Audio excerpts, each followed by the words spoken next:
আমাদের মনে হতে পারে যে গরমের সময় আমরা তো ভীষণ সুন্দরভাবে স্টাইল করতে পারি, তাই না?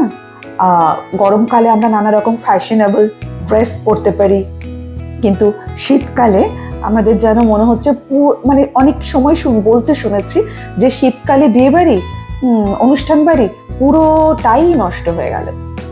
কিন্তু না, শীতকালের মতন ফ্যাশন আর কোনো কালে করা সম্ভব নয়।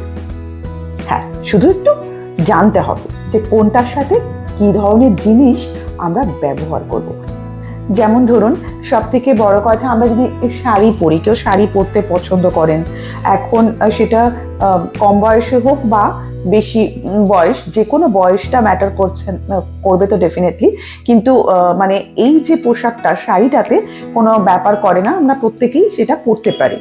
সেটা আমরা যখন শাড়িটা পরছি, হ্যাঁ, তখন শাড়ি পরে আমরা যখন কোনো অনুষ্ঠান বাড়ি যাচ্ছি, বাড়িতে থাকলে সেটা আলাদা ব্যাপার, বাট আমরা যখন কোনো অনুষ্ঠান বাড়ি যাচ্ছি, বিভিন্ন হাইনেক যে ব্লাউজ বলবো না, অ্যাকচুয়ালি সেগুলো সোয়েটার ক্রপ টপের মতনই হয়, ফুল স্লিভ হাইনেক, যেগুলো মোটা ধরনের বিভিন্ন কালারের রয়েছে, ব্ল্যাক, রেড, বিভিন্ন কালারের রয়েছে, যেগুলো আমরা শাড়ির সাথে পরতে পারি, প্রচন্ড ফ্যাশনেবল।